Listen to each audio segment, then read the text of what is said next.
मेहनत को करने से हर काम सफल हो जाते हैं।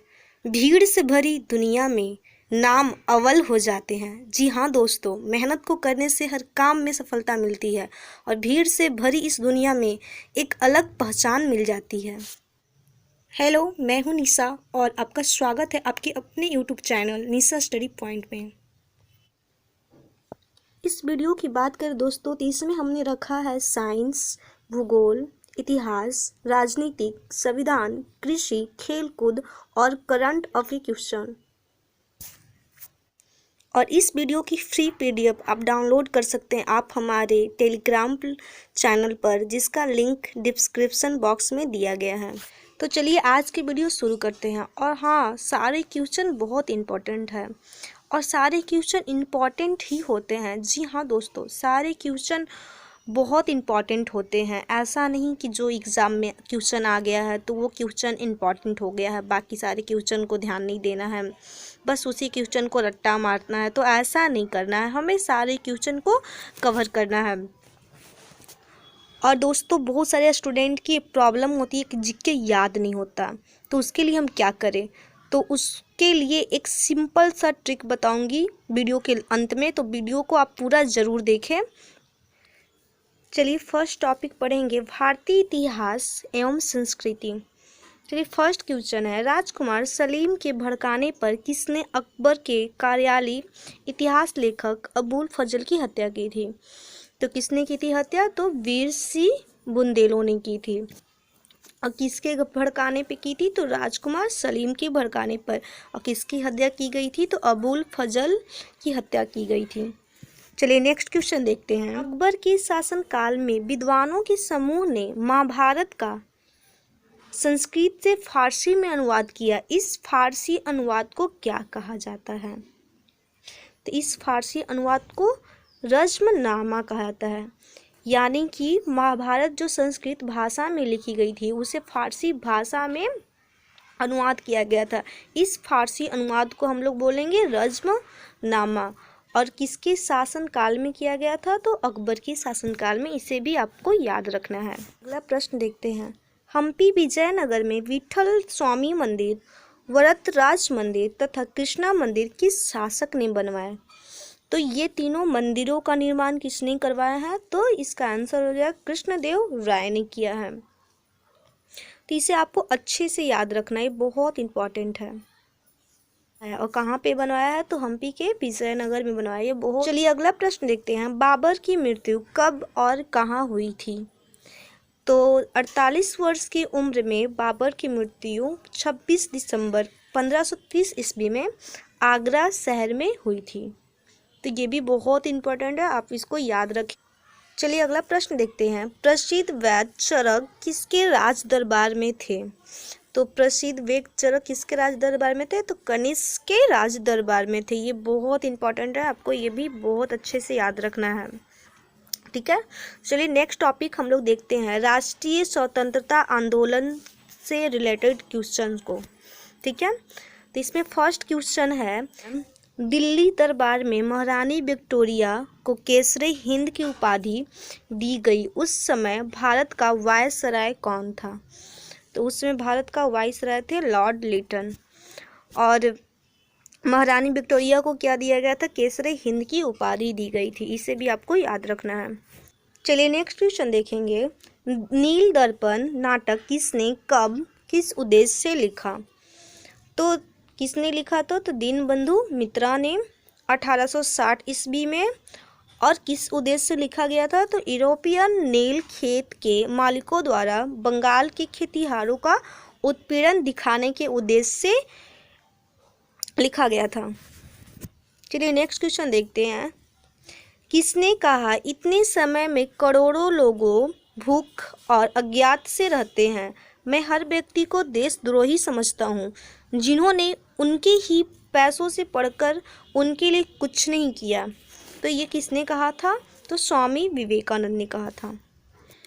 चलिए नेक्स्ट क्वेश्चन देखते हैं, पेरियार के नाम से कौन प्रसिद्ध थे? तो पेरियार के नाम से E.B. रामास्वामी नायकर प्रसिद्ध थे। प्रश्न देखते हैं, कांग्रेस के अधिवेशन के बारे में यह किसने कहा कि यदि हम वर्ष में एक बार मेढक के भांति टर्राए तो हमें कुछ नहीं मिलेगा। तो ये किसने कहा था? तो ये बाल गंगाधर तिलक के द्वारा कहा गया था। चलिए नेक्स्ट टॉपिक देखेंगे, भारतीय राज्य व्यवस्था और संविधान से रिलेटेड क्वेश्चन को। तो इसमें फर्स्ट क्वेश्चन दिया गया है, राज्यसभा के सदस्यों का चुनाव होता है तो किसके द्वारा होता है? तो ये होता है प्रत्येक राज्य के लिए प्रतिनिधि का निर्वाचन उस राज्य के विधानसभा के निर्वाचित सदस्यों के द्वारा किया जाता है, राज्यसभा के सदस्यों का चुनाव। चलिए नेक्स्ट क्वेश्चन देखेंगे हम, राज्यसभा के सदस्य चुनने के लिए विधानसभा में किस प्रकार का मतदाता होता है? तो राज्यसभा के सदस्य को चुनने के लिए खुला मतदान होता है। चलिए नेक्स्ट क्वेश्चन देखेंगे हम, किस सदन का अध्यक्ष सभापति उसका सदस्य नहीं होता है? तो राज्यसभा का सभापति उसका सदस्य नहीं होता है। चलिए नेक्स्ट क्वेश्चन देखेंगे हम, संविधान की प्रस्तावना में भारत के लिए किन शब्दों का प्रयोग किया गया है? तो भारत के लिए प्रयोग किया गया भारत अथवा इंडिया का प्रयोग किया गया है। चलिए नेक्स्ट क्वेश्चन देखेंगे हम, उद्देश्य प्रस्ताव में वर्णित विचारों को संविधान सभा के किस भाग में स्थान दिया है? तो इसको दिया गया है प्रस्तावना में। चलिए अगला टॉपिक पढ़ेंगे हम, भारत एवं विश्व का भूगोल से रिलेटेड सभी क्वेश्चन को कवर करेंगे। तो इसमें फर्स्ट क्वेश्चन है, भारत में सबसे अधिक अबरख उत्पादन होता है तो कहाँ होता है? तो हमारा ये होता है आंध्र प्रदेश में होता है। चलिए नेक्स्ट क्वेश्चन देखेंगे हम, भारत में सबसे लंबा बांध कौन सा है? तो सबसे लंबा बांध है हीराकुंड बांध, और ये है कि कौन सी नदी पे है? तो महानदी पे है। चलिए नेक्स्ट क्वेश्चन देखेंगे हम, अफ्रीका देश घाना का पुराना नाम क्या है? यानी कि पुराना नाम क्या है उसका? पुराना नाम क्या हो गया? तो गोल्ड कोस्ट हो गया है। चलिए नेक्स्ट क्वेश्चन देखेंगे हम, सौर मंडल में बृहस्पति ग्रह के कितने उपग्रह हैं? तो 67 उपग्रह हैं। चलिए अगला प्रश्न देखेंगे, डोवर जल संधि जोड़ती है। तो डोवर जल संधि इंग्लिश चैनल और उत्तरी सागर को जोड़ती है। यह अंटार्कटिक महासागर देशों को यूरोप के उत्तरी देशों तक पहुंच को आसान बनाती है और ये ब्रिटिश द्वीप समूह और फ्रांस के मध्य स्थित है। नेक्स्ट टॉपिक पढ़ेंगे हम लोग, भारतीय अर्थव्यवस्था से रिलेटेड सभी इंपॉर्टेंट क्वेश्चंस को। तो इसमें फर्स्ट क्वेश्चन है, राष्ट्रीय आय किसे कहते हैं? तो शुद्ध राष्ट्रीय उत्पादन में से परोक्ष करों एवं अनुदानों से प्राप्त राशि को घटाने से बची आय को राष्ट्रीय आय कहा जाता है। चलिए नेक्स्ट क्वेश्चन देखेंगे हम, बैंकिंग क्षेत्र में प्रयुक्त शब्द BRA का पूरा नाम क्या है? तो बैंकिंग रेगुलेशन एक्ट इसका पूरा नाम है। चलिए नेक्स्ट क्वेश्चन देखेंगे हम, राष्ट्रीय ग्रामीण विकास संस्थान कहाँ स्थित है? तो यह है हैदराबाद में स्थित है। नेक्स्ट क्वेश्चन देखेंगे हम, राष्ट्रीय विकास परिषद का प्रमुख कार्य क्या है? तो पंचवर्षीय योजनाओं का अनुमोदन इसका प्रमुख कार्य है। चलिए नेक्स्ट क्वेश्चन देखेंगे हम, योजना में कोर सेक्टर का तात्पर्य क्या है? तो चयनित आधारभूत उद्योग इसका अर्थ है। चलिए नेक्स्ट टॉपिक पढ़ेंगे हम लोग, समान विज्ञान एवं तकनीकी से रिलेटेड सभी इंपॉर्टेंट क्वेश्चन को। जिसमें फर्स्ट क्वेश्चन है, ब्लीचिंग पाउडर का रासायनिक नाम क्या है? तो इसका रासायनिक नाम है कैल्शियम हाइपोक्लोराइट। किस रंग के प्रकाश का प्रकीर्णन अधिक होता है? तो बैंगनी रंग के प्रकाश का प्रकीर्णन अधिक होता है। और कम किस रंग का होता है? तो लाल रंग का होता है।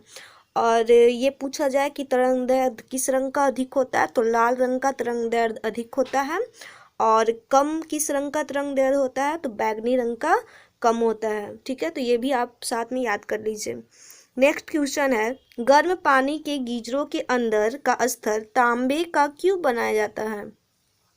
तो तांबा भाप के साथ अभिक्रिया नहीं करता, इसलिए तांबे का उपयोग किया जाता है। चलिए नेक्स्ट क्वेश्चन देखते हैं। पादपों के मूल रोमों द्वारा जल किस प्रक्रिया से अवशोषित किया जाता है? तो प्रासरण क्रिया से जल को अवशोषित किया जाता है। नेक्स्ट क्वेश्चन है 1024 बाइट किसके बराबर होता है? तो 1 किलोबाइट बराबर होता है 1024 बाइट। चलिए नेक्स्ट टॉपिक पढ़ेंगे हम लोग कृषि से रिलेटेड सभी इंपॉर्टेंट क्वेश्चन को। तो इसमें फर्स्ट क्वेश्चन है सरसों की फसल प्रायः पककर तैयार होती है, तो सरसों की फसल तैयार होने में कितने दिनों का समय लगता है? तो 120 से 150 दिनों का समय लगता है। चलिए नेक्स्ट क्वेश्चन देखेंगे हम लोग कौन सी विटामिन वसा से प्राप्त होती है?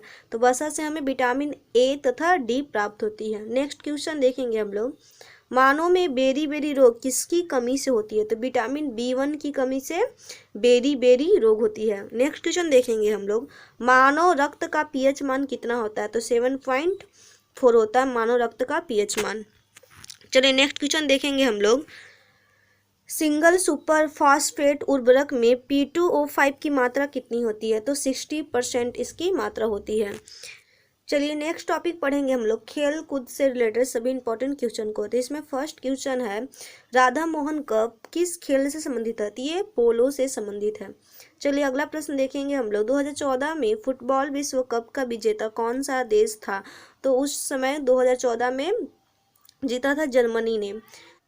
चलिए अगला प्रश्न देखेंगे हम लोग इंदिरा गांधी कप किस खेल से संबंधित है? तो यह मुक्केबाजी से संबंधित है। नेक्स्ट क्वेश्चन देखेंगे हम लोग सुब्रतो कप किस खेल से संबंधित है? तो ये फुटबॉल से संबंधित है। नेक्स्ट क्वेश्चन देखेंगे हम लोग डेविस कप किस खेल से संबंधित है? तो लॉन टेनिस से संबंधित है। ये सारे क्वेश्चन बहुत इंपॉर्टेंट है, इसे जरूर याद कीजिएगा। चलिए नेक्स्ट टॉपिक पढ़ेंगे हम लोग बहुत इंपॉर्टेंट करंट अफेयर के क्वेश्चन। ठीक है, तो फर्स्ट क्वेश्चन है इसमें अभी हाल ही में आईपीएल के 3 सत्रों के आधिकारिक भागीदार के रूप में किसे चुना गया है? तो इसे चुना गया अनअकैडमी को, जो एजुकेशनल प्लेटफॉर्म है। चलिए नेक्स्ट क्वेश्चन देखेंगे हम लोग अभी हाल ही में किस राज्य सरकार ने कमजोर वर्ग की महिलाओं के लिए साइटें पंजीकृत करने की घोषणा की है? तो किस राज्य ने की है? तो आंध्र प्रदेश राज्य सरकार ने की है। चलिए अगला प्रश्न देखेंगे हम लोग अभी हाल ही में मुस्तफा आदिव किस देश के प्रधानमंत्री नामित हुए हैं? तो लेबनान के प्रधानमंत्री नामित हुए हैं। चलिए अगला प्रश्न देखेंगे हम लोग अभी हाल ही में यूक्रेन ने अपने किस पड़ोसी देश के साथ संबंधों को खत्म किया है?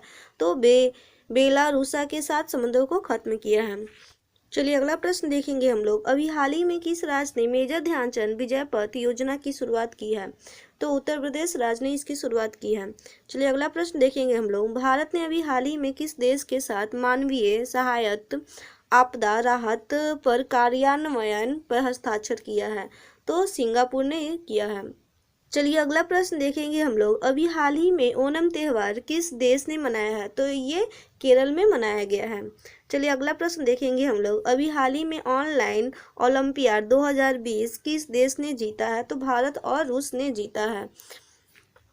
चलिए अगला प्रश्न देखेंगे हम लोग अभी हाल ही में बेल्जियम ग्रैंड प्री 2020 का खिताब जीता था, किसने जीता है? तो लुइस हैमिल्टन ने जीता है। चलिए अगला प्रश्न देखेंगे हम लोग अभी हाल ही में भारत ने किस देश में आयोजित होने वाले बहुपक्षीय सैन्य अभ्यास काउकाज 2020 से बाहर होने को कहा है? तो रूस से बाहर होने को कहा है। जैसे कि स्टार्टिंग में हमने आपको बताया था कि जीके को हम लोग कैसे याद करेंगे, एक सिंपल सा ट्रिक। तो वो एक ट्रिक है कि हमें कोई भी क्वेश्चन को अच्छे से समझकर पढ़ना है, जिससे कि दोस्तों आपको एक क्वेश्चन के साथ उससे रिलेटेड सारे क्वेश्चन को आप कवर कर लोगे, उसको याद कर लोगे। अगर आपको इस वीडियो से थोड़ी सी भी हेल्प मिली है तो एक लाइक एक शेयर करना बिल्कुल ना भूलें और दूसरों को अपने फ्रेंड्स को शेयर ज़रूर करें।